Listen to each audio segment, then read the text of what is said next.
I'm Eric Schicketanz from Kokugakuin University, and it's my great pleasure to host this panel, Modern Empire, Transnational Ideas, Japanese Religion in Modern Global Space.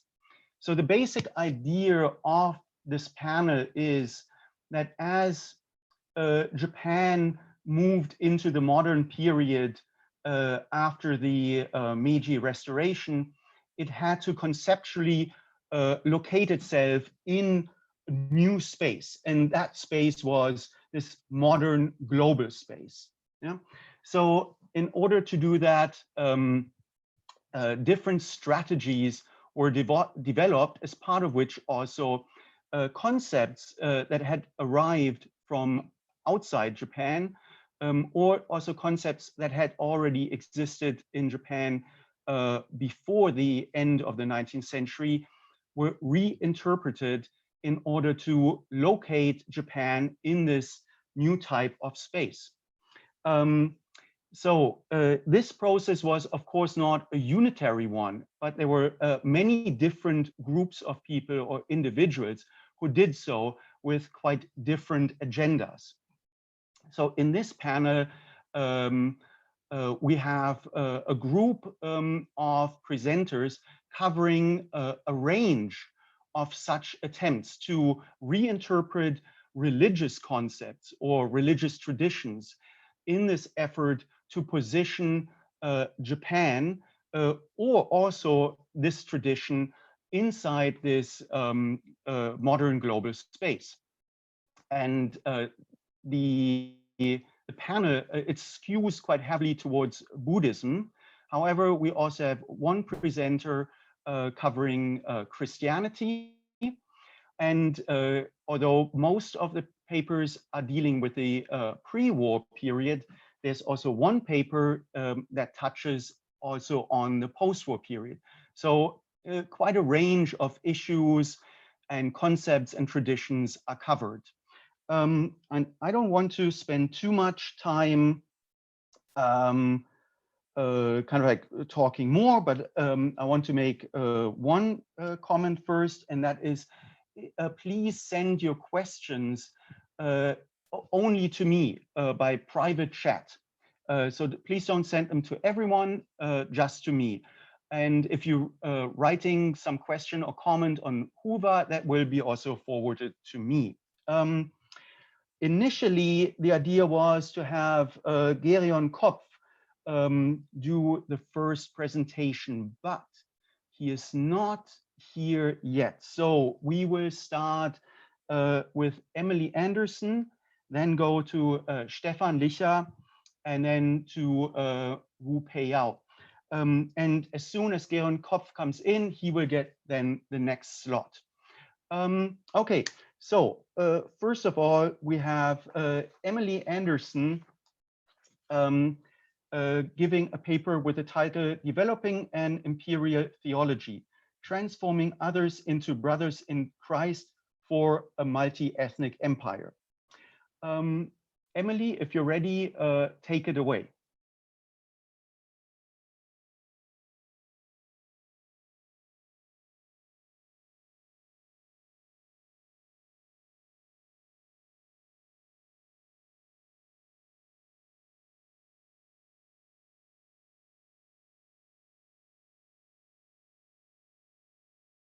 Sorry, I was just saying that usually I like to just sort of speak extemporaneously, but because we're so strapped for time with so many speakers, that I'm going to actually read my paper as much as possible to stick to the time. So let me share my, goodness, okay.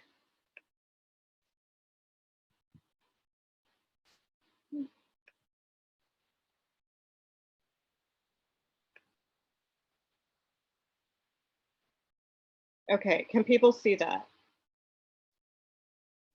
I can't hear anything. No. No. You can't see it? I can't see anything, yeah. Okay, let me try this again. I'm only on Zoom 3 times a day. This should not be difficult.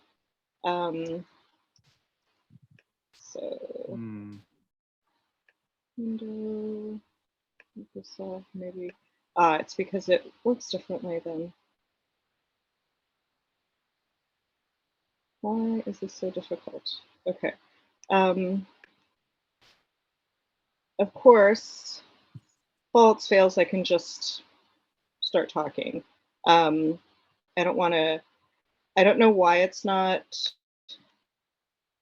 working.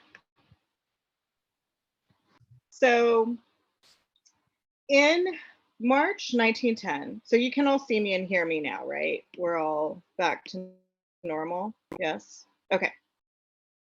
And somehow I'll figure out a way to share pictures later. Pictures are always fun. But in March 1910, Ebina Danjo, the minister of the influential but controversial Hongo Church in Tokyo, delivered a sermon titled Kune o oki ni dase, send your boat out to sea, drawing upon an unconventional reading of Luke 5, 1-10, to link Christian duty with imperial expansion.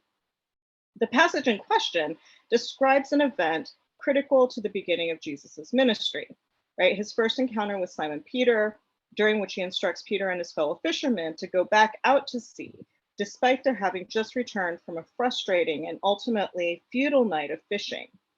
Also, this is the famous sort of scenario that involves the very useful life advice: feed a man for a day, or give a man a meal, you feed him for a day, but if you teach him how to fish, you feed him for life. So that's all part of the same interaction.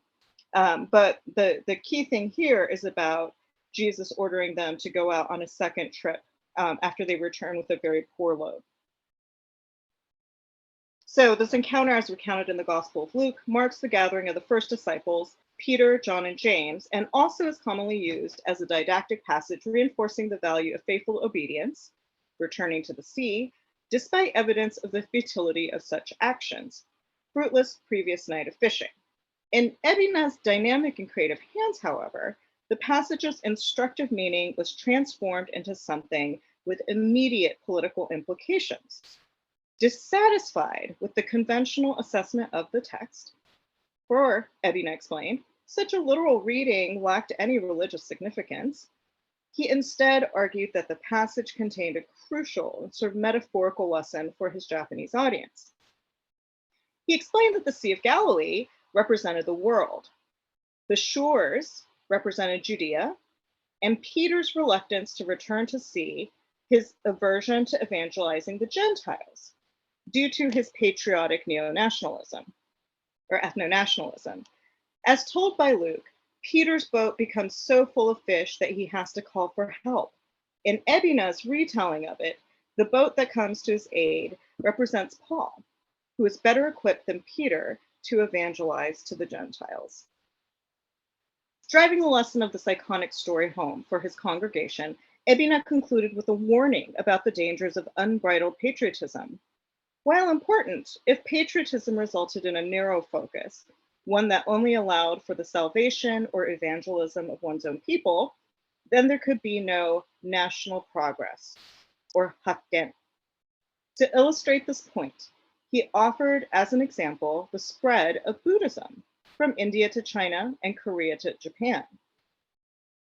While Buddhism had thrived and matured as it spread from India to China and Korea to Japan, Ebina cautioned that once in Japan, it stagnated because Japanese Buddhists failed to spread it elsewhere. It's the lazy Japanese Buddhists not doing enough. I'm just kidding. In other words, expansion was necessary to maintain the vitality and integrity of a religion. In much the same way, if Japanese Christians failed to expand, to spread their faith out abroad, their faith would stagnate. Though he did not explicitly identify Korea as the place where such expansion should take place, the timing of the sermon, March 1910, or 5 months before Japan's colonization of Korea was finalized, leaves little doubt about the implications. Ebina intended for Japanese Christians to travel abroad to Korea and teach Koreans so that their Christianity would remain strong at home. Ebina's sermon from 1910 encapsulates the various elements of an emerging theological justification for imperialism premised on a call for international evangelism. The convergence of divergent intellectual and theological threads over the preceding decade coalesced by 1910 to form the underpinnings of the Nihon Kumyai Kiristo Kyokai, or the Congregational Church's much publicized but ultimately tepid and inconsequential mission in colonial Korea.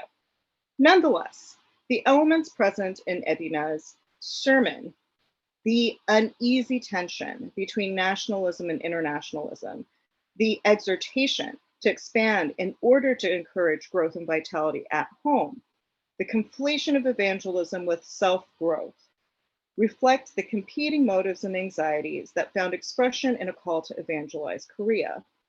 These also dovetailed with broader theories of racial diversity as the basis of Japanese vitality and strength, and a burgeoning counterintuitive anxiety about Japan's inherent need to expand in order to ultimately remain intact. Now, this all gets tied into what we could call an obligation to civilize, or at least that's sort of the banner heading over all of these different ideas. And operating according to this so-called obligation to civilize are first and foremost those missionaries associated with the Kumyai Kyokai who are so dedicated to going to Korea and spreading their version of Christianity there. The key ministers who endorsed the Korea mission and developed its attendant rationale drew upon nearly a decade's worth of debates and discussions that animated the Christian world in particular and the Japanese public in general in the first years of the 20th century. Between the end of the First Sino-Japanese War and Japan's complete takeover of Korea in 1910, the Japanese public, intellectuals, pundits, and others watched with excitement and bated breath as the unstable regional power dynamics seemed to shift in and away from Japan's favor. Against this backdrop, leading members of different Christian denominations discussed and debated the merits of influencing, colonizing, or somehow controlling Korea, as well as exactly what the nature of such influence or control should be in the pages of denominational news weeklies and monthly journals. Among members of the Kumyai Kyokai, these discussions mostly appeared in Kiristokyo Sekai, Christian World, the denominational weekly, in Shinjin, New Man, a highly respected and widely read monthly journal affiliated with Ebina's Hongo Church. Some, particularly the young and politically ambitious members of Ebina's congregation and the editorial team of Shinjin, concentrated on the advantages and disadvantages to Japan's regional political and economic position. But others used the shifting regional dynamics to develop an apologetics for the full participation of Japan's Christians in a wide-ranging project of influencing and modernizing what they considered Japan's benighted Korean brethren, thus making a case for the indispensability of Christians as Japan asserted its status as a truly legitimate regional power, one that was both militarily successful and sufficiently civilized and humane to be worthy of inclusion among the great Western powers. Amidst shifting geopolitics, the shock of the Boxer uprising, both the threat it had posed to the ruling Qing dynasty, as well as the regional instability it had inadvertently produced through the Russian encroachment into Manchuria following its suppression, tolled a warning bell in Japan. The uprising had pointed out the latent threat Christianity posed, even in the negative. It was generally understood that the Boxers had organized and turned to violence in part to counteract the influence of Western missionaries at the Qing court. Thus, even as general popular attention turned towards Japanese interests on the Korean Peninsula, public Christian intellectuals also dedicated their attention to convincing their compatriots that Japan's unique path toward civilization and the special characteristics of its Christian converts protected Japan from the fate that had befallen China. For instance, one author argued that though the introduction of Christianity in China had led to turmoil, including the Boxer uprising, this would not happen in Japan because of fundamental differences between Japanese and Chinese converts. He further claimed that noted converts in Japan, such as Nijima Jo, had converted out of patriotism and had successfully transformed Christianity into something distinctly Japanese. In contrast, Chinese converts were lowly peasants who lacked an independent spirit. As a result, Chinese Christians lacked the ability to question what they were told by foreign missionaries, whereas Japanese Christians were capable of independent judgment. And unlike in China, in Japan, Christianity had contributed to the recent and successful modernization process. According to this author, though Japan and Chinese Christians shared the same religion, due to fundamental differences in character, Japanese Christians had contributed to furthering the progress of their own nation, while Chinese Christians had only contributed to the divisiveness and turmoil that led to the Boxer Uprising. If Japanese Christians could be a valuable asset in Japan, then they could certainly contribute to civilizing others. The overwhelmingly predominant focus of debates about civilizing and expanding into Asia was not, of course, the Boxers, but Korea. With colonization a distinct possibility, but not yet a foregone conclusion, Christian pundits weighed the different factors that the absorption of Korea would introduce to Japan, constructing arguments rooted in a sense of Christian ethics, exhorting their countrymen to be inspired by a sense of moral obligation and benevolence towards their Korean brethren.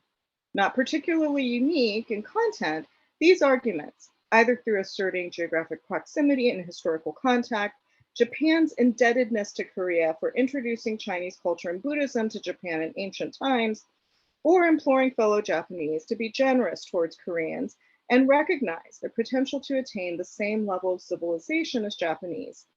These authors argued that Korea was Japan's closest neighbor, and therefore Japanese were most responsible, compared to other imperial powers, for rescuing Koreans. These paralleled and mimicked those made in more mainstream media and by other intellectuals and covered in great detail by Oguma Eiji and others. For instance, one author in Shinjin used Korea's geographic location to theorize that since Korea was a peninsular nation, part landlocked, part coastal, its people were constantly caught between two natures and lacked a cohesive national identity. According to this author, this in-betweenness resulted in the Joseon court sarei-jui, or obeisance to a greater power, practices most recently manifested in its tributary relationship to Qing China. I'm going to skip over some things because I think we're familiar in general with some of these ideas. So I want to end with just a brief introduction on the introduction of Korean, or the mission to Korea. So we're now back to August 1910. The forced signing of the annexation treaty ended debates about whether or not Japan should colonize Korea, but it only stoked the fires of ongoing debates about how precisely this should be done. Among members of the Kumiai Kyokai, the colonization of Korea brought the critical issue of establishing a mission in Korea to a head. While not all members agreed with Japan's imperial expansion, most did. And more significantly, those with the greatest power and influence within the denomination made this mission the denomination's greatest priority. Amidst a number of prominent ministers and public Christian intellectuals who contributed to the debate, Ebina and his mentee and director of the Korea mission, Watase Tsuneyoshi, took the lead. And in the interest of time, what I want to do is to just conclude with a quote from something Ebina wrote very soon, which also gives you a sense of sort of a shadow issue or quandary that is hanging over their heads, even as they're very gung-ho for beginning this mission. So Ebina writes, and this is in a book, Kokumin Dotoku to Kiristokyo, claims that Koreans suffering due to mistreatment at the hands of multiple groups. You recognize these are all very familiar tropes about why Korea should be colonized. In short, foreign countries have mistreated the Korean government has mistreated the people have mistreated nature, and because of this, there's hardly a trace of Korean civilization left. In other words, as a result of a dysfunctional cycle of mistreatment and destruction, Koreans were a people without civilization. The solution, according to Ebina, was Japanese leadership and instruction, since unlike Koreans who were without civilization, Japan had successfully weathered the chaos brought on by Western intrusion. Furthermore, he asserted, while there is evidence that American civilization has passed through the Korean Peninsula, there is no sign that Western civilization has been absorbed. In Japan, not only has American civilization entered, but it has already had the opportunity to develop. European civilization has also contributed, and the foundation for modern civilization is being laid. This represents the greatest difference between Japan and Korea. And I think I'll stop there. Okay, thank you very much, Emily. As a rookie chairperson, I already forgot to mention two things. First of all, I should have mentioned Emily's affiliation. She works for the Japanese American National Museum in San Francisco. And the way we're going to organize the discussion is after each paper, I will give everyone 2 minutes. We will have 2 minutes. If you have any factual questions you want to ask right away. Otherwise, we will have like a bigger discussion at the very end of the panel. So if you have any immediate factual questions for Emily, please let me know now. Okay, Stefan. Just very quickly, Shinjin is new man, so Atarashi no Shin. Yeah, okay, yeah, it's Shinjin new man, and both Shinjin and Kanji and Shinjin new man are both on the title page, so they're very self-conscious of the English too. Yeah. Okay, anybody else who has a question right away? Let's give it time.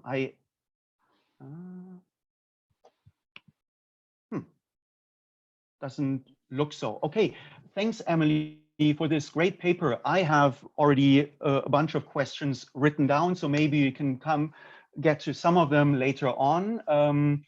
Thanks a lot. And so next up is Stefan Licher from Heidelberg University. Stefan, are you ready? And do you have a PowerPoint? Yes. Well, as ready as I'll ever be. Let's see whether the technological issues elude me as well. Okay, this is very complicated. Share skin. Can you see this? Yeah. Can you see something that looks like a PowerPoint? Yes. Yeah. Brilliant. Brilliant. So now it should be in full screen mode. Is that correct? It's your PowerPoint just went away. Just went away. Okay. Yeah, it's black. Can you see it again now? No, wait. It was a black screen, so I think it was there somewhere. Okay, so the problem seems to be if I go into full screen, you can't see anything, but this you can see, right? Right. Yeah. Yes. Okay, then we're just gonna, in the interest of brevity, it looks less pretty, but let's just do it like this, and we'll try to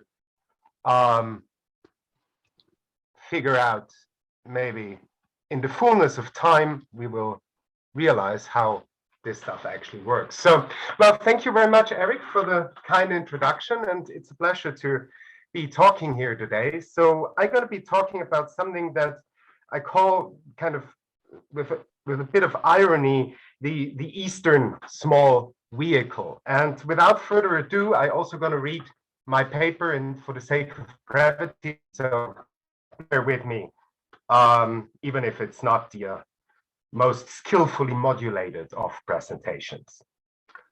So the emergence of modern Japanese Buddhism is often discussed in terms of the encounter with Western constructions of Buddhism as the Indian world religion.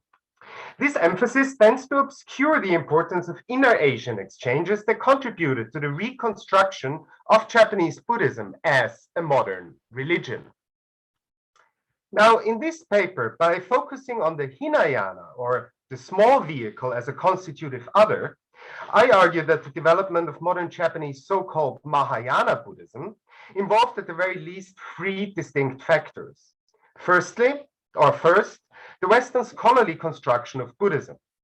Second, East Asian scholastic doxography. And finally, the encounter with other Asian Buddhisms, notably from Sri Lanka, and the political and colonial context within which these encounters took place. From these developed a new Eastern small vehicle that denoted little but a lack of modernist brawn and nationalist usefulness, particularly when compared to the progressive and activist Mahayana of Japanese colonial Buddhist rhetoric. Now, let us first begin by having a brief look at how the Hinayana was understood in Japanese Buddhism in the early, or until, one should say, the early Meiji period. So, in pre-modern Japanese Buddhism, the small vehicle was seen as a preliminary teaching for those of lesser spiritual faculties. In specific, in East Asian Buddhist systems of doctrinal classification, the small vehicle was generally understood to refer to the exegetical traditions of the Sarvastivada Abhidharma and the monastic Vinaya precepts. Although the Vinaya precepts, it's a bit of an issue open to discussion depending on the tradition. This understanding of the Hinayana was still common in the early Meiji period. The Buddhist leader Fukuda Gyokai, in his Shoujo-ban, or elucidation of the small vehicle, explained that the Hinayana was the basis of the more advanced Mahayana. Those wishing to study the Hinayana should turn to texts such as the Ibushu Rinron, an Indian Buddhist companion written in about the 2nd century. And Fukuda also reiterated a consensus that Japan itself is a land with a special receptivity for the Mahayana, in which the Hinayana might be studied, but it's never actually practiced. So, in short, for scholiasts of Fukuda's generation, the Hinayana was a primarily doctrinal and textual category, which could be understood in toto from texts written in classical Buddhist Chinese. As a matter of fact, until the second half of the 19th century, Japanese Buddhists had little inkling that the Hinayana might actually be a living tradition at all.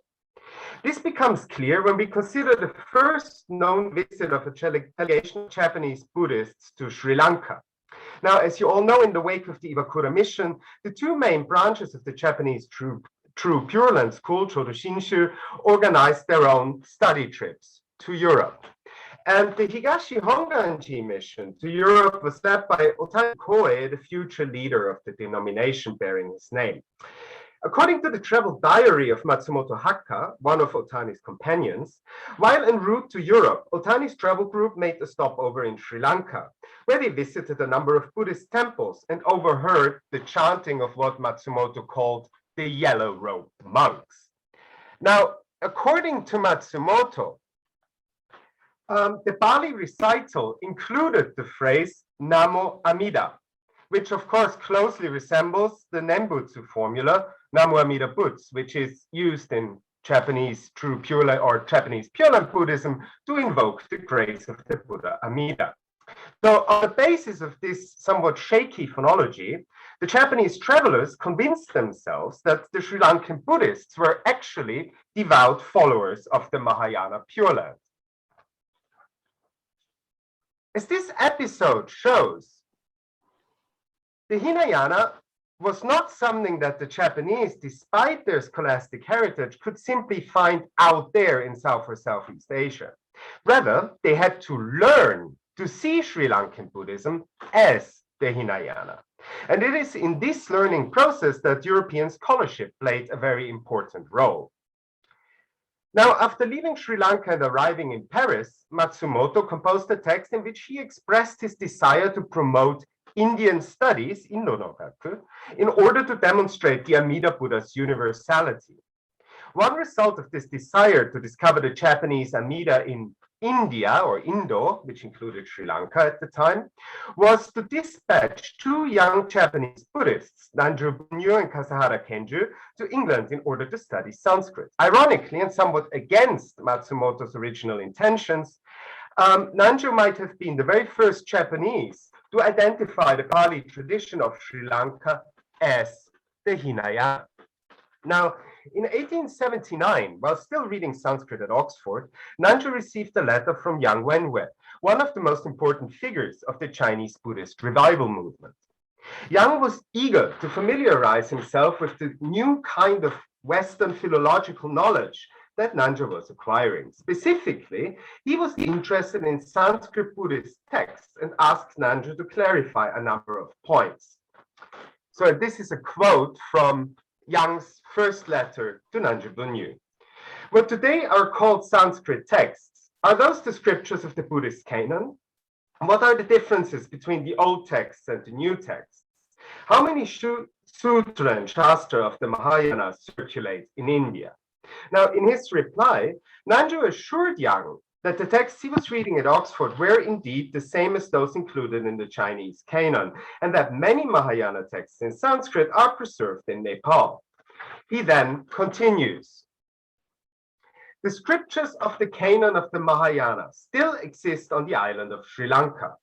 These texts are in the Pali language, and they are not the kind of Sanskrit texts as are the scriptures of the Mahayana. Now, in this short paragraph, we can see an extraordinary blend of Western scholarly and East Asian scholastic perceptions. Western scholars commonly divided the Buddhist tradition along geographic and linguistic lines into a southern Pali and a northern Sanskrit branch. However, these two branches were not identified directly with the doctrinal or scholastic category of the Hinayana and the Mahayana. Rather, to identify the Southern Pali tradition with the Hinayana appears to be Nanjo's innovation, born perhaps of the necessity to communicate the results of Western scholarship to a fellow Asian Buddhist unfamiliar with the distinction between Pali and Sanskrit, which, after all, also in Western scholarship, only had become clear fairly recently from Nanjo's perspective.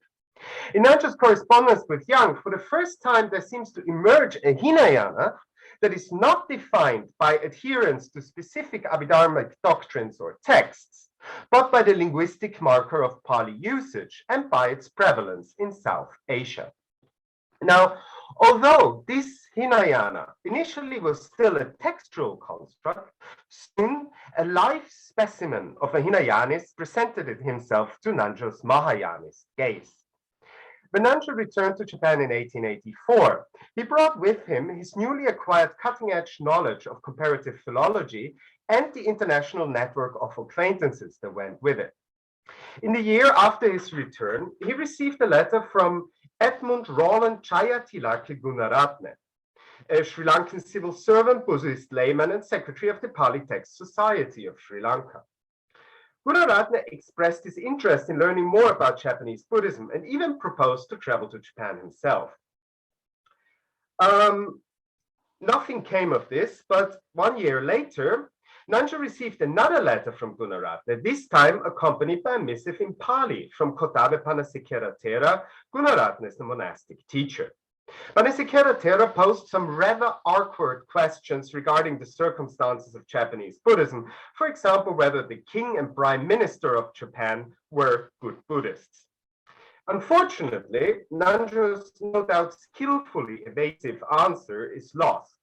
But in his introduction to the translated letter, later published in the Reiji Kaisashi, Nanjo explained that the canon of Sutta Vinaya and Abhidhamma written in Pali belongs entirely to the division of the small vehicle. So, be it by accident or by design, Nanjo implicitly identified the Sri Lankan monk via his usage of Pali as a representative of the Hinayana.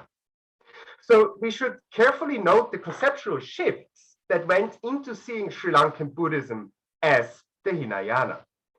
There did indeed exist a certain textual overlap or overlap in the textual substratum of the Japanese scholastic and doctrinal category of the Shoujo, the Hinayana, and the Western scholarly linguistic and geographic category of Southern Pali Buddhism. For instance, the texts known like the Chinese Agama, which traditionally were considered the scripture of the Hinayana, are roughly corresponding to the Sutta of the Pali Canon.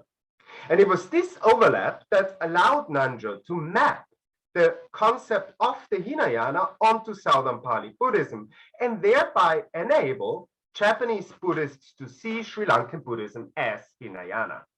And in the next step, this new Sri Lankan Hinayana could be contrasted negatively with the Japanese Mahayana in the arena of colonial politics.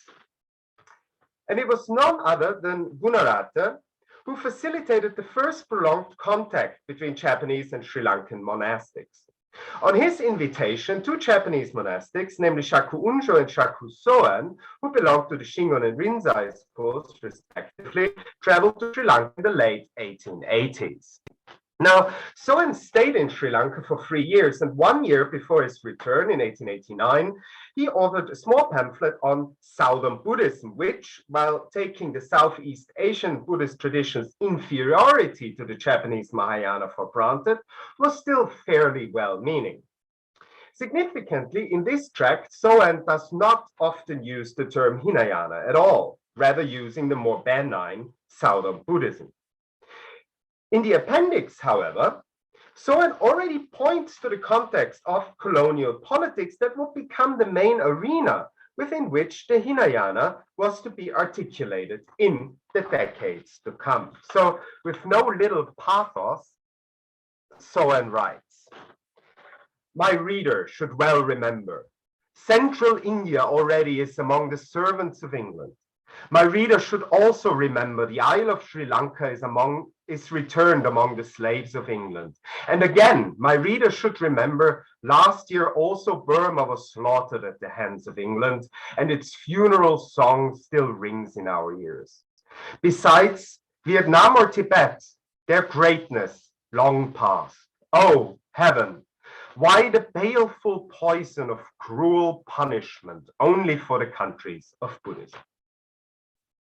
Now, in the run-up to the 1893 World Parliament of Religions, Soen began to change his tune on Sri Lankan Buddhism. And he published an article reflecting this more competitive attitude in the journal Kokyo.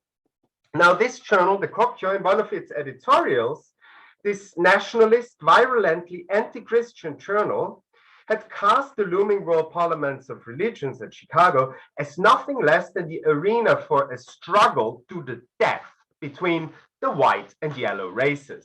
And this struggle would be decided on who had religious truth on their side. And in similar tones, Soen argued that India fell to the British because it no longer had Buddhism to unite the country.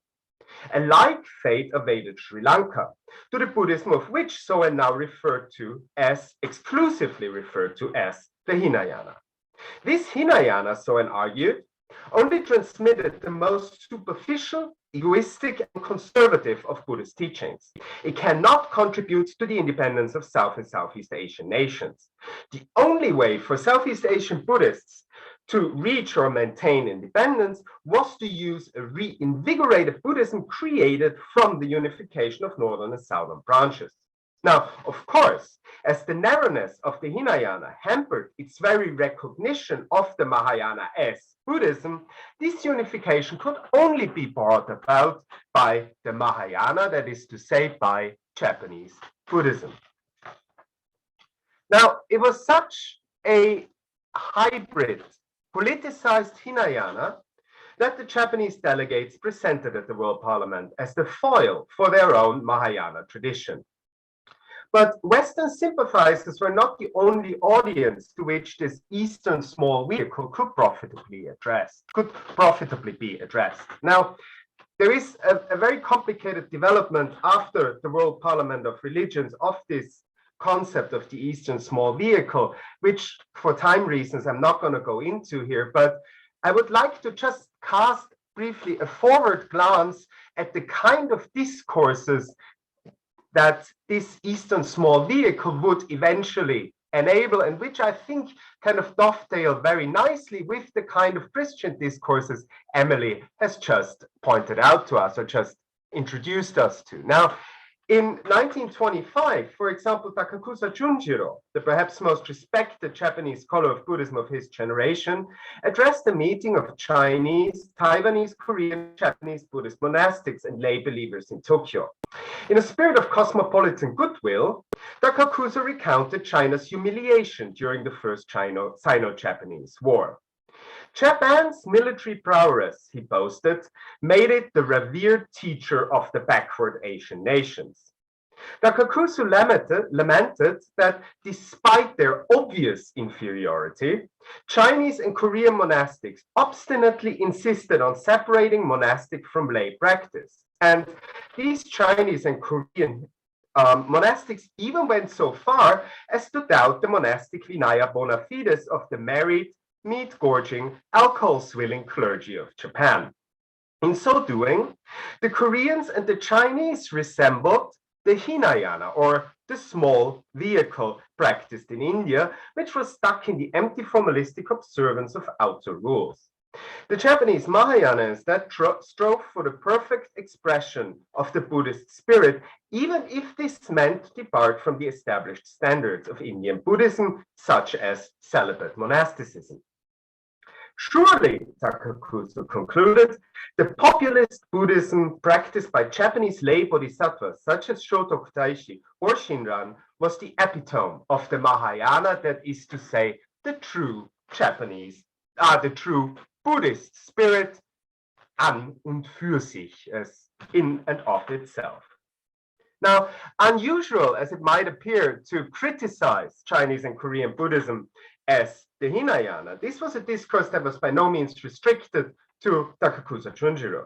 Addressing a conference of clerics at the Korean monastery of Mongoksa in 1940, the head of the Hosso school at the time, Onishi Ryoke, used Buddhist doxography to legitimize Japanese colonial ambitions by framing China and Korea as spiritually and politically inferior due to their Hinayanistic proclivities, which were rooted in historical and geographic factors, which predisposed the Chinese and Korean races to the renunciant spirit of the Hinayana, thereby prohibiting them from developing the proper proselytizing activist Mahayana spirit of Japanese Buddhism. So already in Shakusoan, by way of conclusion, we can see this tendency to define the Hinayana as nothing but a lack of modernity and nationalistic usefulness in the context of colonial politics.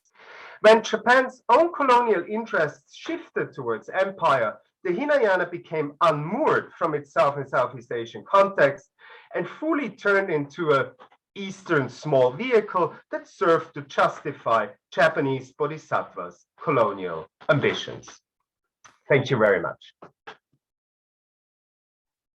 Thanks, Stefan, for this great paper. As before, Yeah, sorry? fine. Please go ahead. Please go ahead. Okay. Yeah. As before, if anybody has any immediate factual questions, please ask them now. It seems that before the chat function wasn't working, but it should be working now. So if you have questions for later on, please send them on to me, or if you have something you want to ask now, please do so.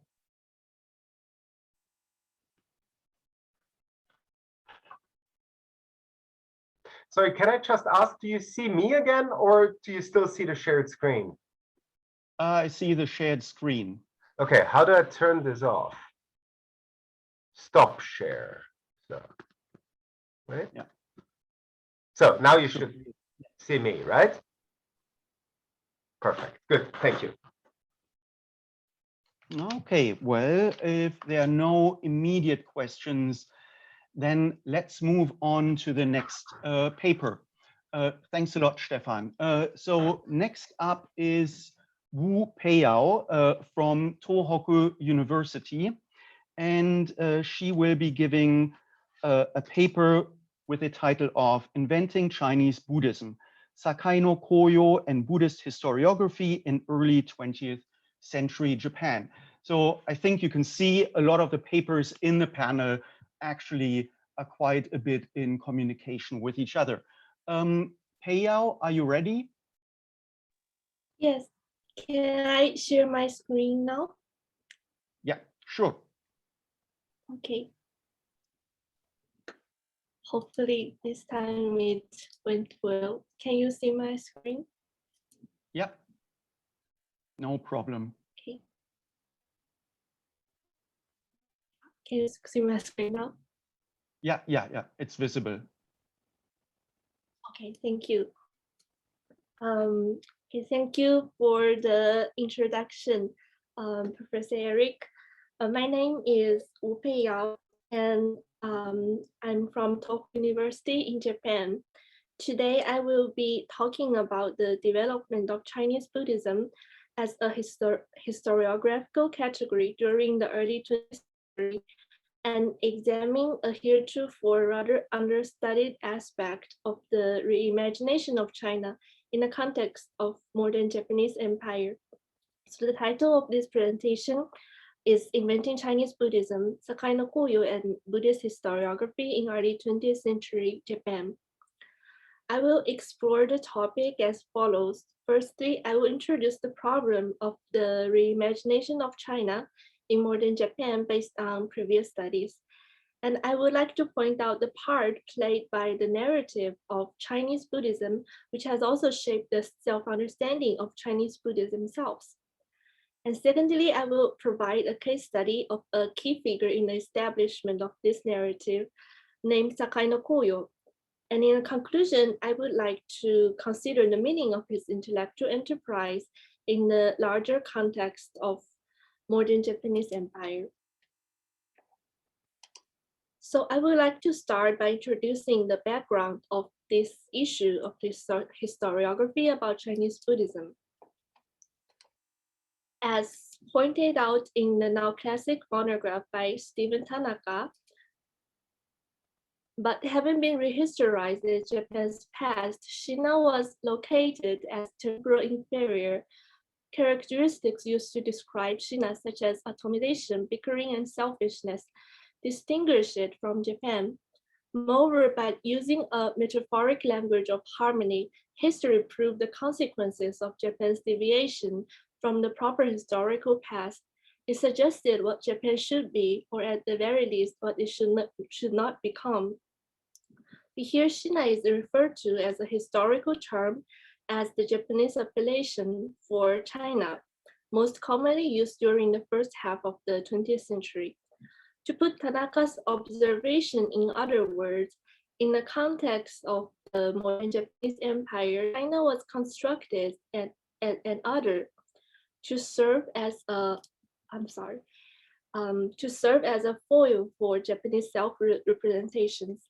And that is, China was reimagined as Japan's past and referred to as Shina, a term which is now seen as derogatory by many, both in the archipelago and elsewhere. Tanaka draws his conclusion from the case study of Shiratori Kurakichi, a Japanese historian and sinologist who was one of the pioneers of the field of Oriental history studies. But concerning how China and Chinese Buddhism was constructed in the modern period, or how Japanese Buddhists reinterpreted Chinese Buddhism, we have several research focusing on the matter. Here are some of the stimulating works published either in Japan or in China.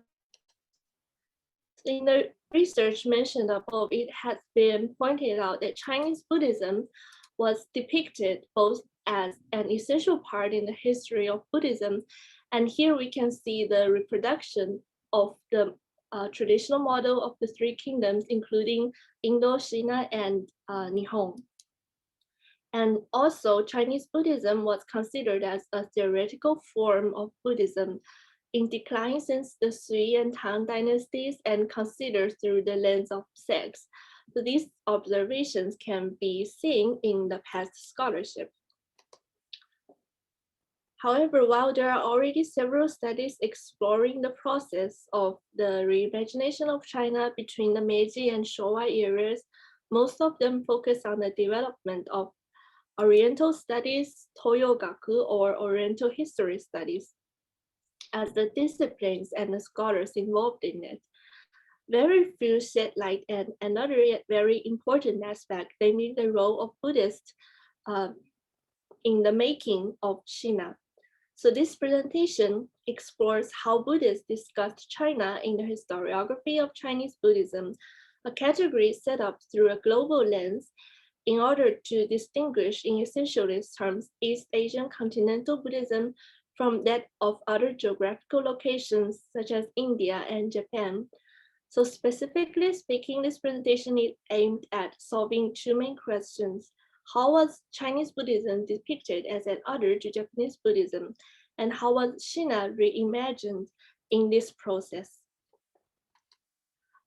In this section, I'm going to talk about the key figure of my presentation, Sakai no Koyo, a Buddhist scholar and also a Jodo Shinshu priest who played a central role in depicting for Japanese audiences the general aspects of the Chinese Buddhist past. Besides being a somewhat popular historian, Sakai no was also known as one of the main leaders of the new Buddhist movement, the Shinbukyo Undo, which lasted from 1899 to 1915. Here are some biographical information about Sakai no. He was born in 1871 in Sendai Domain, and he moved from Sendai to Tokyo in 1889 and studied at Tetsugakukan, founded by Inoue Enryo, a Buddhist intellectual engaged in many issues such as reinterpreting Buddhism into philosophy. And from 1894, he participated in a Keikai, and at around the same time, he became a Jodo Shinshu priest. In the same year, he co-created the first specialized journal on historical studies of Buddhism in Japan with Murakami Sensho and Wasio Junkyo. And from 1899, he became a central figure of the Shinkyo, which was an extension of the aforementioned Keikai. So here is a list of the historical studies of Chinese Buddhism of Sakai no. As you can see from the list, the historical studies on Indian Buddhism, Japanese Buddhism, and Chinese Buddhism are the life work of Sakai no. And also, I would like to note that the works on Chinese Buddhism are often a volume in a series of historical studies on Buddhism in India and Japan. And this shows that Sakai no's concern on Chinese Buddhism is always associated with his concern on Japanese Buddhism. So next, I'd like to move on to how Chinese Buddhism was depicted as an other to the ideal of New Buddhism advocated by Sakai no and the New Buddhist movement.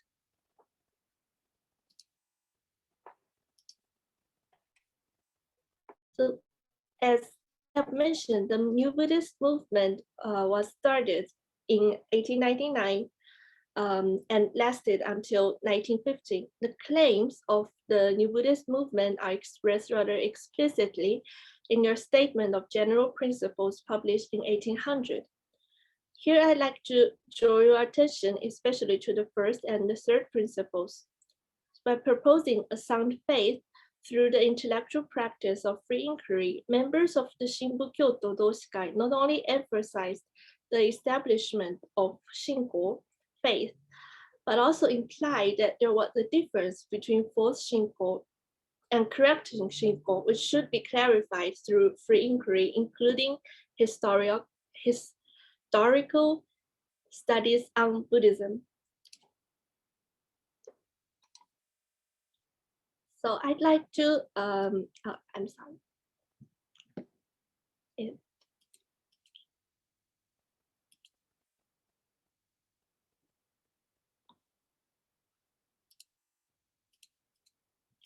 I'd like to summarize the main points of the contrast between the image of the old Buddhism and the new Buddhism. So for Sakai-no and as well as the Shinbu Kyoto Doshikai, old Buddhism was something that was customary, external, superstitious, pessimistic, and quixotic, while new Buddhism was something that characterized in rational, honoring, emotion, and this worldly, active, and ethical aspects. So with this contrast in mind, I'd like to turn to perhaps the first article published on the journal Shinbukyo when Sakai-no addresses the characteristics of Chinese Buddhism.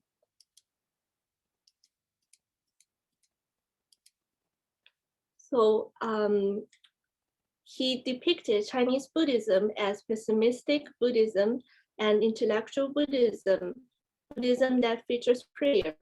However, I'd like to point out here that while Sakai-no took a very critical view of Indian Buddhism and Chinese Buddhism, he also asserted Japanese Buddhism had its own flaws. Here you can see he said that Japanese Buddhism is the kind of Buddhism that focuses on the other world.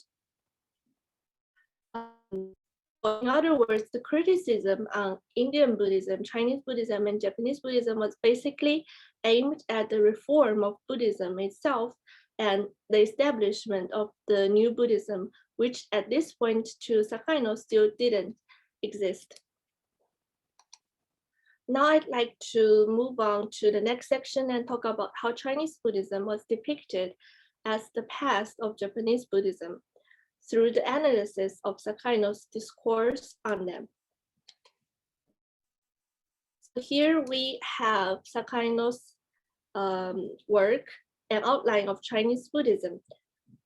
It is said that this book has established the basic framework of Sakai-no's narrative of Chinese Buddhism. And also this book had huge influence on the understanding of modern Chinese Buddhists. For example, here we have Jiang Weiqiao's 中国佛教史, which was basically an translation version of Sakai-no's An Outline of Chinese Buddhism. So how did Chinese Buddhism become the embodiment of the old Buddhism? Before further exploring Sakai-no's views, I would like to look at Murakami Seisho, who was Sakai-no's teacher and had huge influence on Sakai-no's historical studies.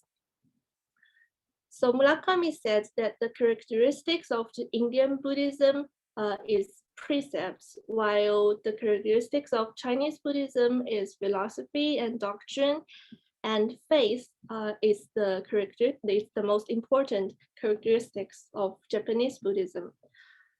And as we can see here, Murakami exemplified an essentialist perspective in a narrative of the characteristics of Indian, Chinese, and Japanese Buddhism. So what Sakai-no said is that he emphasized the balance between theory and practice and advocated for the superiority of practice over theory in his conception of the old Buddhism.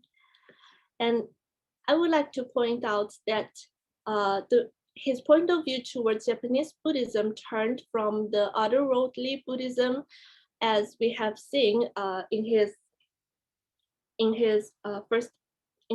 first article published in the journal, to the objectified pantheistic Buddhism in the 1910s. And this kind of notion, the pantheistic and jinkaku teki, the objectified, the objectification, this kind of notion was very positively imagined in the new Buddhist movement. And however, the description of Chinese Buddhism remained the same for Sakai-no, especially as intellectual Buddhism. So to give a typical example of how Sakai no delineates Chinese Buddhism as the very embodiment of old Buddhism, I would like to talk about his differentiation of the Chinese Jodokyo and the Japanese Jodokyo. So the dilemma is between the traditions of Jodokyo expounded by Xinlang and the necessity to explain the differences between Chinese Buddhism and Japanese Buddhism. The strategy of Sakai no is he depicted Chinese Buddhism. He said that Chinese Buddhism tended to be monastic, while Japanese Buddhism was this worldly. So the most important point here is that the criticism towards the virtual old Buddhism was used as an intellectual tool. And here Chinese Buddhism was depicted as the old Buddhism that has been overcome by Japanese Buddhism. Last but not the least, I would like to talk about how Sakai no related the characteristics of Chinese Buddhism to the nature of Shinajin. So according to Sakai no, Shinajin was realistic because of the dominance of Confucianism instead of Taoism. The supernatural elements in Taoism maintained in Buddhism as Zen, which resulted in the otherworldly tendency of the Chinese Buddhists. And the nature of Shinajin was also superstitious, as exemplified by prayer-centered esoteric Buddhism and the Taoist immortal. It is also worthy to note that Sakai no's depiction of Chinese Buddhism almost inevitably resulted in an essentialist view towards the Chinese and the Chinese thoughts, Chinese intellectual history as a whole. So Sakai no criticized the ignorance of some scholars of Chinese classics and scholars of Japanese classics in Buddhism. So by doing this, he attempted to incorporate Chinese Buddhism into the intellectual enterprise of the reimagination of China. I'd like to conclude quickly by going through the following points. Firstly, as we can see from Sakai no's work, Chinese Buddhism was imagined as the new epitome of the old Buddhism. So New Buddhism was a response to the need to save Buddhism from the criticism of the anti-Buddhist side, as we can see in the New Buddhist movement. However, in the 1910s, as we have already seen, Chinese Buddhism was reimagined as the past of Japanese Buddhism, as well as the other of the New Buddhism. So secondly, the circulative relationship between Chinese Buddhism and Japanese Buddhism.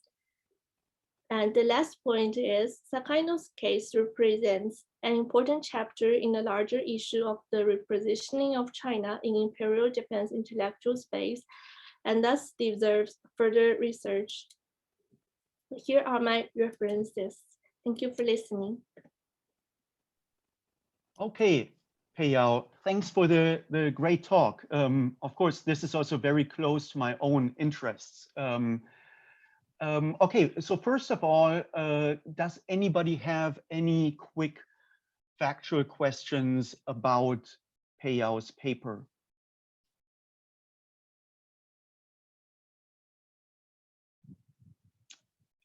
If not, I would then start the discussion session a little bit early. So we're short one presenter. Ah, no, he's here.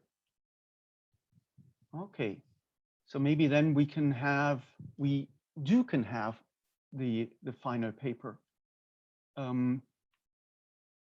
Gerion, how is it looking? Yeah, I'm awake. Okay, good morning. Okay, excellent. So last but not least is Gerion Kopf of Luther University in Iowa, USA. Great, we got you on board in the end. Okay, so take it away immediately. Maybe you know, don't go too long so we can have like a good amount of time of discussion at the end.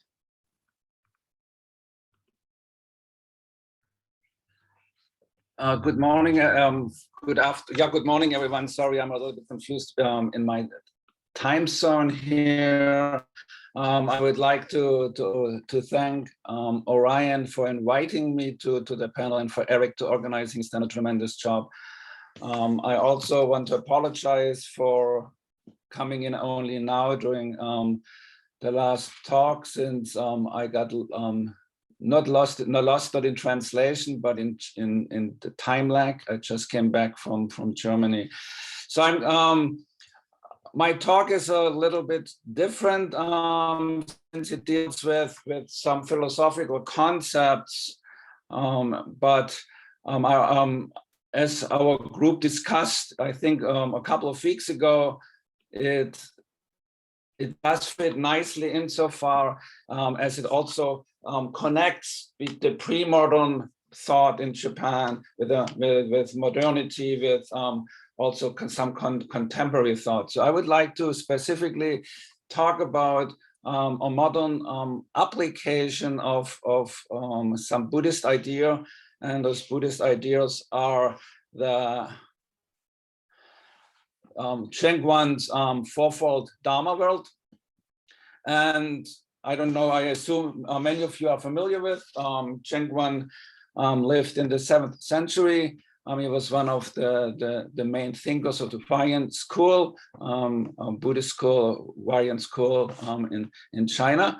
And the philosophy of the school developed out of interpretation of the Avatamsaka Sutra. The Avatamsaka Sutra, as I assume most of you know, was a sutra designed to explain the world from Buddha's view, from Buddha's perspective. And actually the Avatamsaka Sutra itself is a narrative, but the Huayan thinkers, Fatsang and Chengguan, turned it into a philosophical system that tried to combine they try to explain how Buddha nature, the oneness of Buddha nature and Buddhahood relates to the plural world, the manifold world. And to do that, Chengguan comes up with what he calls the fourfold Dharma world. On the first level, there is the Dharma realm of individual experience. That Dharma realm is the realm of the way we experience reality in our daily life. And so it's a realm of multiple individual phenomena. And so that is our world. We encounter individual objects. The second level is what he calls the Dharma world of the principle. He uses here actually terms coming from the general Chinese philosophical discourse. Those two terms for phenomenon, what I translated from phenomena and principle, Xuan Li, become very important in Song dynastic Neo-Confucianism. And so there's this oneness, which is actually empty, that combines all those individual phenomena. And then you have the Dharma of non-obstruction between principle and phenomena, that in every phenomena, all sentient beings, as the Nirvana Sutra says, all beings, insentient and insentient, as other sutras, Mahayana sutras claim, are Buddha nature, and all sentient and insentient beings become Buddha. So the Dharma realm of the principle submerges, pervades the Dharma world of the individual phenomena, and then you have as a consequence, if all individual phenomena are Buddha, then obviously there is this non-obstruction between individual phenomena. What is interesting is that there was mostly in Tang and Song dynasty China, there was mostly a philosophy or metaphysics about reality, but then was used at times to emphasize, to argue, to justify more autocratic rules of political systems. Jump into modernity. Nishida Kitaro actually explicitly goes back in his later work, goes back to that, to Chengguan's and Huayan thinking. And he develops a system in which he also talks about the relationship of the universal and individual. He now uses languages that's Japanese translations of European language. And so like Chengguan before him is trying to negotiate the relationship between the oneness of the world and the multiplicity of the world. And he also sees, he doesn't use the word non-obstruction, so there's not the idea of those realms parading each other, but he actually talks about the mutual determination of that the universal cannot be conceived by itself without individuals. The individuals cannot be conceived by themselves without the universal. The individuals cannot be conceived as individuals without the other. So there's the notion of a multiplicity. That's what he calls fourfold determination. The universal can be thought about by itself, the self-determination. The universal can be thought about by itself, the self-determination of the universal. Then he talks about the determination of the universal by the individual. Without a red rose, we don't know how red looks like. So universality is expressed in individuality, and vice versa. There's the determination of the individual, of the individual in the universal. And so he uses the word expression, Hyogen, as the way that relationship of determination works. And so he comes up with an idea what he calls the worldly world. It's actually a world that is that's not just an amalgam of individual beings and things, but is actually a world that is worldly in itself. That means that every individual aspect is worldly, is global in itself. Now, as a footnote here, since I want to make it short to give time for discussion, is that in 1941 in that article, the problem of Japanese culture, he actually then breaks his own system and makes the emperor, the Japanese emperor, the one expression of the universal, the one and uses like Huayan thinkers in the past or Chinese political thinkers who used Huayan thought to justify a more autocratic system. But that, interesting enough, breaks his own system, is inconsistent with his own philosophy. So what Nishida theoretically does and what he fails to do in his practical philosophy is he suggests a shift in the way the world was supposed to be, or the global world is often conceived of. You have the world as a multiplicity of individual things that are pieced together. And if you, for example, pull out the individual D, the rest of the system remains intact. Nishida's Nishida's conception of the world is such that if you pull out one of those individual pieces, for example, the whole system, the whole totality crumbles. I got those pictures from Thomas Kasulis's Intimacy and Integrity when he tries to map two worldviews, and so that the picture actually illustrates the difference between an essentialist conception of the world on the one side, on the left side, and the non-essentialist like Nishida's on the right.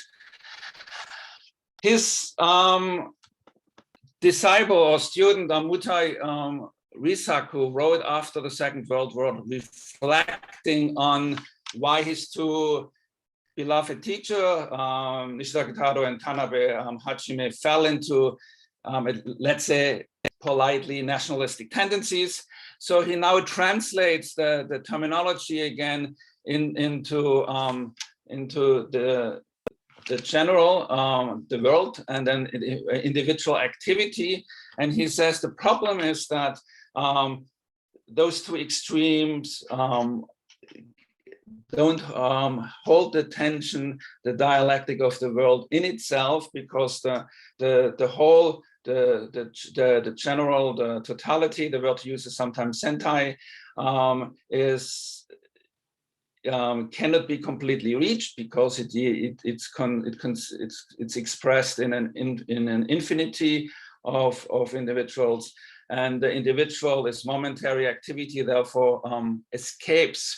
So he uses Tanabe's term of the specific and says that the individual expresses the whole world in particular specifics that can be particular societies, can be particular identities, and those and this is the system. He talks about logic of mediation, that the specific mediates the extremes of the totality and the individual.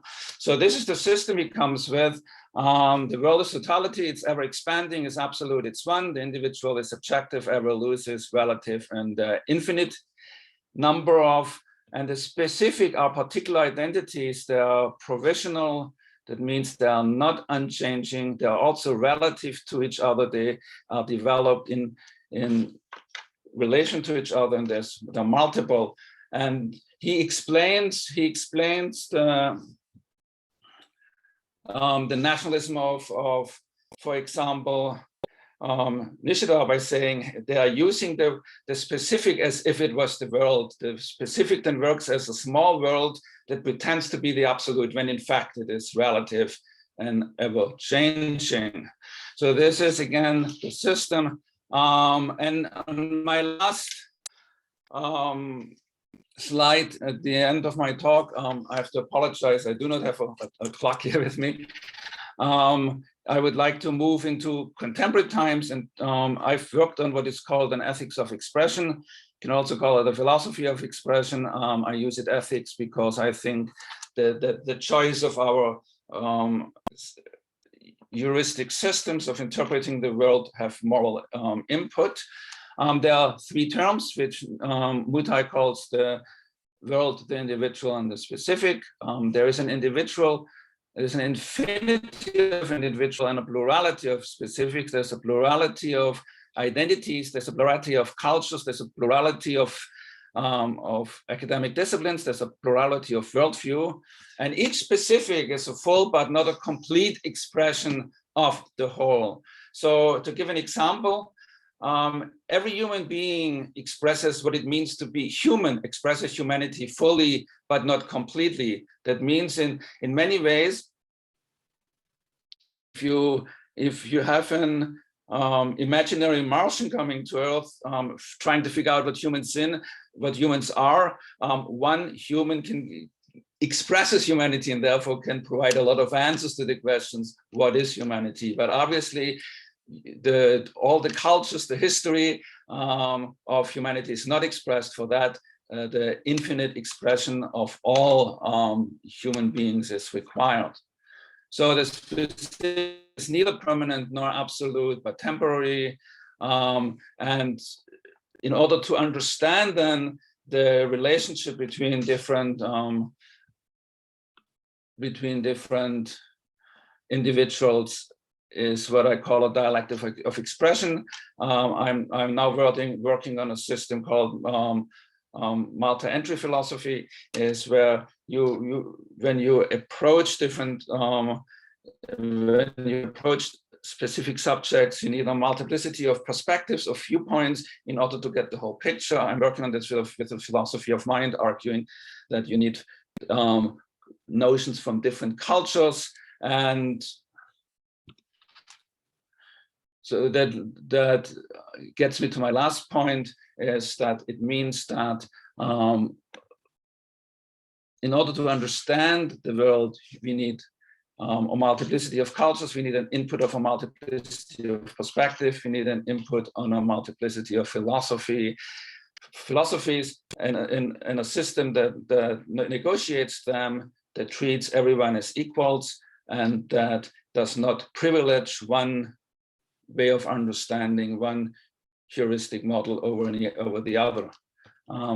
thank you very much. I stop here. I hope it was at least a little bit coherent. If you have any questions, please let me know. Great, thanks a lot. Really glad that you could make it, Gerion. Okay, so we're down to about 10 minutes. So let's go into the discussion. We already have a bunch of questions for Stefan and one each for Peiyao and Emily. So I will go with one each first. And I start with the first question for Stefan.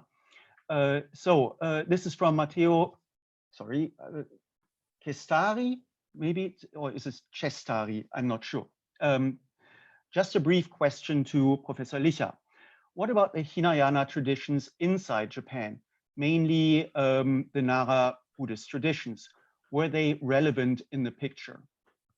Thank you. That's a very good question. Yes, absolutely. Well, basically, I mean, as I mentioned in the talk, you have, like in Japan, you had traditionally the Jojitsu and the Kusharon, which were classified as the Hinayana. So that would correspond to the Abhidharmic tradition of the Sarvastivada, of the Abhidharma Kosha Bhashya, and the Tattva Siddhi, so the Jojitsu school. This just as kind of background to everybody. So there were Hinayana traditions or traditions, the exegetical textual traditions classified as Hinayana in Japan themselves. Now, basically what happens is this new kind of understanding of the Hinayana is, as far as I can see, I don't want to really, make this a categorical statement, but I think it's pretty much detached from this earlier exegetical tradition that existed within Japan. Two further points, however. Point number one, there was a brief flourish of studies, particularly of the Kusharon, of the Abhidharma Kosha Bhashya, in the late 19th and early 20th century, because the Abhidharma system and the Yogacara system of the Hosso school were seen as scientific or as kind of rational Buddhism. So there was like a brief flourish of this kind of scholarly studies, now scholarly studies of these two traditions, which, for example, you have the great translation of Rel13 of the Abhidharma Kosha Bhashya. It's almost all based on Japanese scholarship, if you look in the footnotes, particularly one edition by Saiki. The second point, then I'm finished. Second point is the precepts were, of course, seen as an essential part of the Hinayana. And one of the things that the Hinayana was criticized for was its formalistic observance of the precept. So there you see a certain continuity with earlier developments. Sorry, hi. Yeah, thanks a lot. I actually have a question also as a follow-up, but let's go with Peiyao's question first. This is from Monica Schrimpf. Did Sakaino make any suggestions as to how Chinese Buddhism could develop into a kind of new Buddhism? And did he suggest that the Japanese new Buddhists could be involved in this process? Again, a really good question. So did Sakaino see any potential for evolution in Chinese Buddhism? Okay, thank you for the question. I am personally very interested in this issue too. But firstly, I want to clarify that even if I use the term New Buddhism in the historiography of Sakaino Koyo, he didn't actually use the same term to describe Chinese Buddhism. I only used it as analytical term to show how the criticism towards Chinese Buddhism were similar to the criticism towards old Buddhism. And to answer this question, so as far as I am concerned, Sakaino Koyo showed very little interest on the reform of Chinese Buddhism. So for Sakaino, his interest mainly fell in the the development of Chinese Buddhism before the Sui and Tang dynasty. He touched a little on the on Chinese Buddhism in the later generations, but for him, Chinese Buddhism was something that only has its past, but didn't exist at present and didn't have any future, if I can say so. And however, in the journal Shinbukyo, there was a discussion about the missionary work to China, and one Buddhist scholar who has also written a review on Sakaino's work, Shimachi Taito, he asserted that Chinese Buddhism should be reformed, but not by Chinese Buddhism themselves, but by the missionary works of Japanese Buddhists. And that for me is very interesting. And the evidence Shimachi gave was also very similar to Sakaino's thought. So I think maybe there's a relation of influence. So I don't know if that answered your question. Yes, it does. Thank you very much. Excellent, great. Okay, and I was just informed we got an extra 10 minutes. So that means we have about 12 minutes left for discussion. So that takes a little bit of the pressure off. So next I would like to go to the question for Emily, which comes from Fujimoto Norimasa. What do you think Ibina's main perspective of Christianity was? Was it progressivism or some kind of progress of culture through nations? Yeah, that sounds very interesting. There's no one answer to that question because it's something that definitely evolves over the course of his life. In this period, and he was especially drawn to sort of German biblical criticism of the 19th century, like Christian Bauer, Friedrich Schleiermacher. And he, in fact, when he preached at Hongo Kyokai, because he had a bunch of Todai students at his church, rather than sort of your standard sermon, he would do things like explain the thought of Schleiermacher as the sermon, which is, I'm not sure if that is preferable, but it gives you a sense of sort of where he is at, and also the main influences for him. So he had a very at the time, I don't know if, I mean, you could call it progressive. It was certainly not orthodox understanding of biblical exegesis or theology. And there's a very famous debate between him and the Methodist, or sorry, Nihon Kiristo Kyokai. It's getting late, so my brain is half functioning. The Nihon Kiristo Kyokai pastor Uemura Masahisa and Ebina had this big, huge 2-year-long fight through their respective denominational papers about Sanmi Dairon, or Trinitarianism. And Ebina basically argues that Trinitarianism is not a very modern concept, that it's pretty arcane, and he doesn't really quite ever call himself a Unitarian, but he is a Unitarian in all but name. And so he's very open to different ideas. I mean, he gets increasingly more sort of open, and his legacy within the field is very controversial, because he was comfortable, even incredibly supportive of imperialism, also with Teikoku Shugi.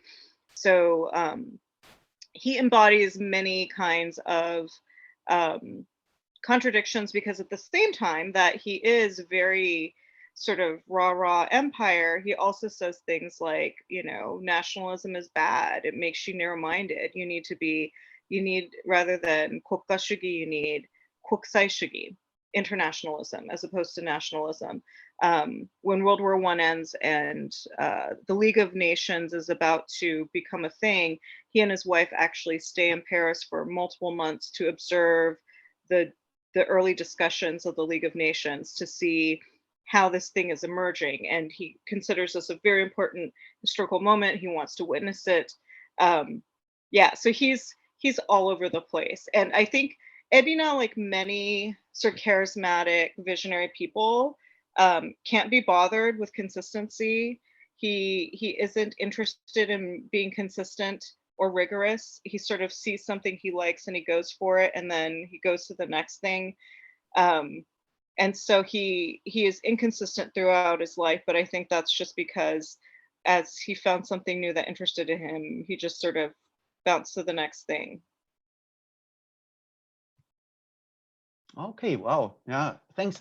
Actually, you know, as Fujimoto Sensei brought up the topic of progressivism, this is not just an element in your paper, Emily, I think, but it's like pretty much like an undercurrent in all of the papers. You know, this kind of like idea that there is this progress, and Japan in some form, whether it's Japanese Buddhism or Japanese Christianity, epitomizes the pinnacle of where like development has gotten to. So the modernity, this idea of progress, it's not like, hey, we're a modern empire, we have like railroads and all of these things, but it's also, this gets transposed onto the religious traditions as well. Maybe less so in the case of Shinto, but in the case of the more kind of like universalizing religions, that's probably quite a convenient thing. Right, so we have a bunch more questions. They're all for Stefan. So please, everybody also write more questions for Emily, Peyao, and Gerion, or I will ask questions. But I will give preferential treatment to the listeners and their questions. So next question comes from Professor Klaus Vollmer. Thank you for the stimulating papers. A question for Stefan Licher. How did the image of the Mahayana propagated by Japanese Buddhist clerics, as depicted in your paper, fit into the image of the Mahayana constructed by Western scholars of Buddhism at the time? Well, the problem is, if you look at the time, I mean, the problem is I kind of made a jump towards the end of the paper, right? I kind of jumped from the late 19th century into the early 20th century to kind of desperately try to get the road to empire, as it were.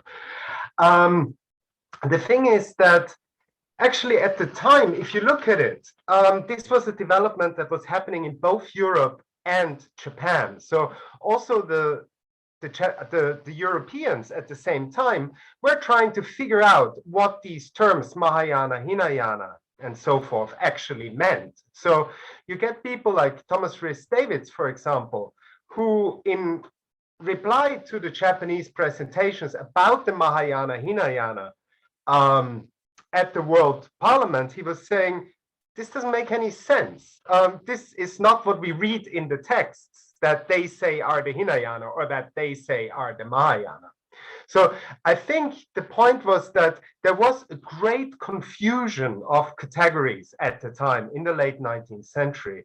And it was only a kind of a slow process into the 20th century that people started to sort these things out. And it was actually like even somebody like Max Müller was still much more careful in questioning this equation, for example, between Southern Pali and Hinayana and Northern Buddhism, Northern Sanskrit Buddhism and the Mahayana than later scholars were. So Müller was saying, look, guys, we're actually talking about something that Westerners impose on Buddhism by dividing it in this way. This is not a nativist or not a native, an emic division.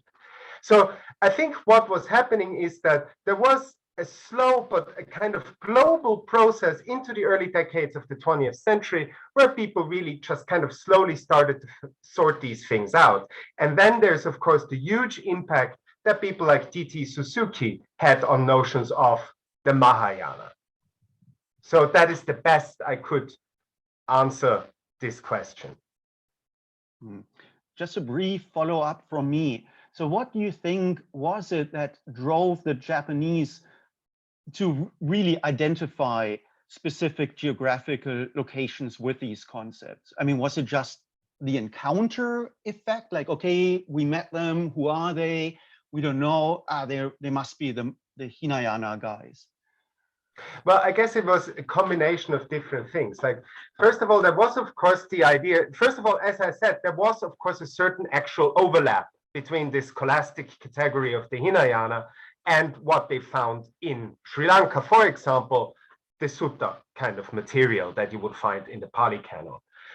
And it was actually like Takakusa Junjiro then actually makes reference to actual, what we today would call Theravada texts as the Hinayana. So there was, of course, this kind of overlap there. There was, however, also, I think, as I said, as things got kind of more colonial and more political, there was a disassociation between doctrinal textual categories and political categories. So at some point, the Westerners themselves started to think of what they saw in the South as kind of the Hinayana or the small vehicle. The Japanese had this idea, well, the Hinayana is kind of the crab vehicle. The Indians are, the Indians in Southeast Asia is getting colonially dominated. Therefore, obviously, it's the Hinayana. Yeah. So I don't think there is like a one-way direct development, but there's a lattice work of overlaps that they just kind of fit together if you don't look too closely. And the outcome is, oh, it's the Hinayana. Yeah. Okay. Yeah, great. Very interesting. Okay, then we have one more question for Peiyao, which is coming from Franziska Steffen. Did Sakai no actually know any Chinese intellectuals or Buddhists personally? It's like quite easy to disparage something if you don't really know it firsthand. Yes, thank you for the question. So I'm not so sure about this question, but as far as I am concerned, I didn't see him saying that he actually knew any Chinese Buddhists. Of course, he reads the Chinese classics, and also his influence could be seen in the modern Chinese Buddhist journals, but he didn't actually mention it, and also he himself didn't actually go to China, so his knowledge about Chinese, about the contemporary, about Chinese Buddhism at his time was pretty limited, I think. And what else? Okay, so that is the answer to your question, but also I would like to mention that one of the most prominent Buddhists who has been to China, Ogurus Kocho, and he also wrote things about Chinese Buddhism. And I think by reading the articles wrote by these two Buddhists, I found the contrast very interesting. So I think Sakai no was more concerned about the history of Chinese Buddhism, but not about the present Chinese Buddhism. Yeah, I think for Sakai no, Chinese Buddhism is more of an idea than a real thing. I think that's something we can say. Thanks a lot. So we're actually up with time. However, it seems we can change the platform to continue the discussion if there is interest. So Alexandra, could you? Yes.